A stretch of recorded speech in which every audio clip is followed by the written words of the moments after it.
नाज़रीन, एक तरफ बिजली का बहरान है और बिजली की प्रोडक्शन कैसे हो रही है। महंगे तरीन मेथड इस्तेमाल किए जा रहे हैं। पूरी दुनिया पानी से बिजली पैदा कर रही है, शमसी तवानाई से और विंड से कर रही है, लेकिन हम फ्यूल का इस्तेमाल कर रहे हैं और कोयले का इस्तेमाल कर रहे हैं, जो कि बहुत ज़्यादा एक महंगा सलूशन है। लेकिन आज मैं ये बात करने लगा हूँ वो बड़ा खौफनाक इंकशाफ है IPPs के हवाले से, कि जिस तरह खुम्बियों की तरह IPPs उगी पिछले अरसा दराज से मुख्तलिफ पोलिटिकल गवर्नमेंट्स ने जिस तरह लाइसेंस दिए, जिस तरह कंट्रैक्ट किए, उसमें शफाफियत नाम की कोई चीज़ नहीं। बहुत सी उंगलियां उठी, बहुत से स्कैम सामने आए।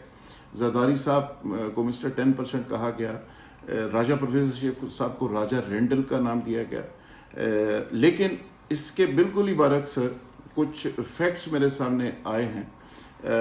वो मैं आपसे शेयर करता हूँ कि किस दौर में कितने IPPs के कंट्रैक्ट हुए, लाइसेंस दिए गए और उनकी एक्चुअल सूरत हाल है क्या, उसके अंदर की कहानी क्या है और करप्शन का लेवल क्या है और ये मुआहदे शफाफ हैं भी या नहीं।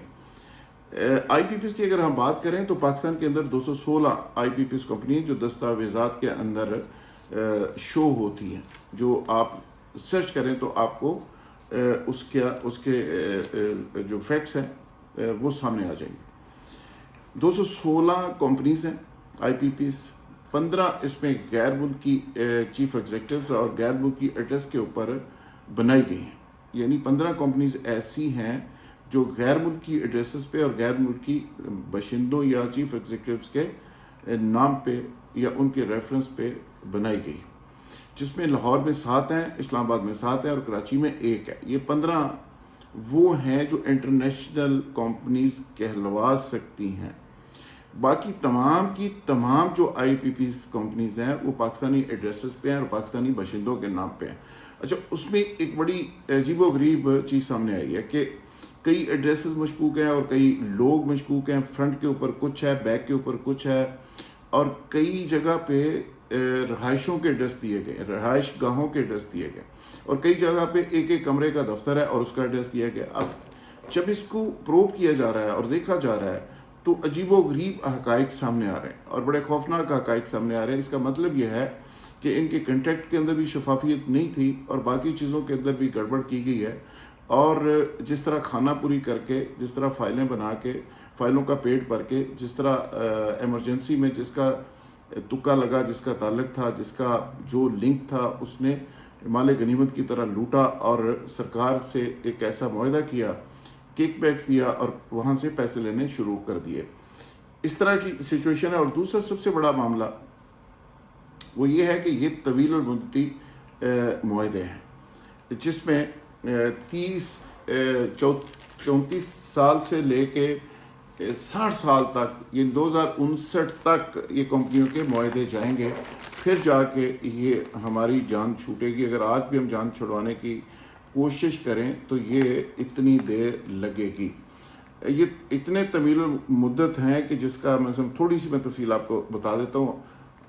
हब पावर कंपनी के साथ जो मुआहदा था वो 22 साल मुआहदा था। 25 अगस्त 2025 को ख़त्म हो जाएगा। ये मुआहदा 26 अगस्त 2003 में किया गया था। 2 मुआहदे 36 साल बाद 2059 में ख़त्म होंगे, 2059 में, यानी 60 तक ये जाएगा। 2023 चल रहा है। दीगर मुआहदे 11 साल से लेकर 34 सालों में ख़त्म हो गए।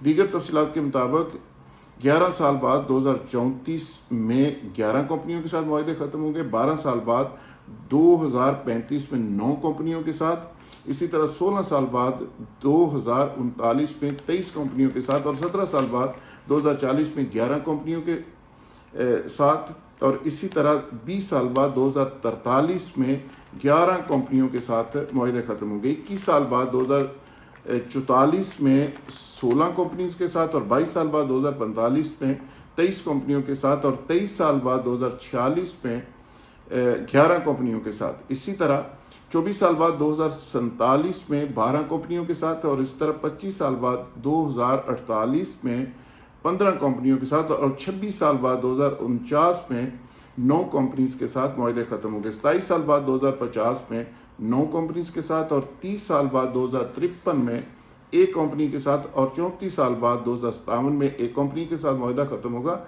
और आखिरी मुआहदा जो है 2059 में ख़त्म होगा। یہ ان کی تفصیل ہے، اور جو لاہور، اسلام آباد اور کراچی کے ایڈریسز ہیں کمپنیز کے وہ مشکوک ہیں، لوگ بھی مشکوک ہیں، اور آخر میں اب میں بتاؤں گا آپ کو کہ کس کے دور میں کتنے معاہدے کیے گئے، اور اس میں بھی نواز شریف صاحب نمبر لے گئے۔ نواز شریف صاحب کے دور میں 99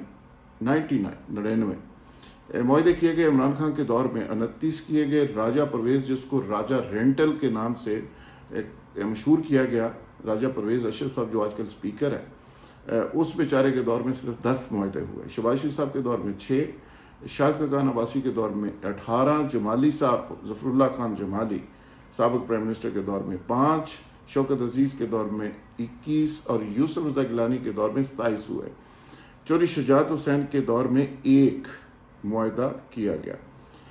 اب آپ اندازہ کریں کہ یہ جو معاہدے ہیں، اگر ان کو ڈیگ آؤٹ کیا جائے اور ان کے پیچھے جو لوگ ہیں ان کو چیک کیا جائے، اس کے بورڈ آف ڈائریکٹرز کو دیکھا جائے، کمپنی کی فارمیشن دیکھی جائے، ایس سی سی پی کے اندر ریکارڈ چیک کیا جائے، پیچھے سے ان کے ایڈریسز اور انویسٹرز اور پیچھے کون کون لوگ ہیں ان کو چیک کیا جائے، اور سرکار سے اب تک یہ کتنے پیسے لے چکے ہیں، تو یہ اتنا بڑا سکیم ہے، اتنا بڑا سکیم ہے کہ یہ اکیلے سکیم سے اگر پیسے آپ واپس لے لیں تو آپ کے سارے قرضے اتر سکتے ہیں اور خزانہ آپ کا بھر سکتا ہے۔ اور آخری بات، اس ساری کہانی میں جو کیپیسٹی چارجز لگائے گئے ان معاہدوں کے دوران، اس کو پوری دنیا اور پاکستان کے سارے چارٹرڈ اکاؤنٹنٹ اور سارے آڈٹ کے محکمے وہ کہہ رہے ہیں کہ یہ انتہائی ظالمانہ اور غیر فطری شرط ہے۔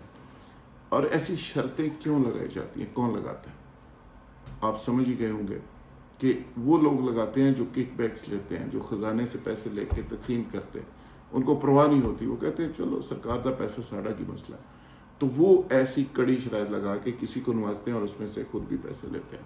تو اس کی آصم منیر صاحب انکوائری کی ضرورت ہے، پلیز اس کو دیکھیں، پرائم منسٹر صاحب اس کو دیکھیں، یہ کیا تماشا لگا ہوا ہے، اور مت ڈریں کہ جی وہ ساورن گارنٹی ہے، باہر کی کوٹوں میں یہ چلے جائیں گے، وہ ٹھیک ہے، لیکن جو شفافیت ہے اس کو تو آپ چیک کریں پلیز۔ بہت شکریہ، تھینک یو ویری مچ۔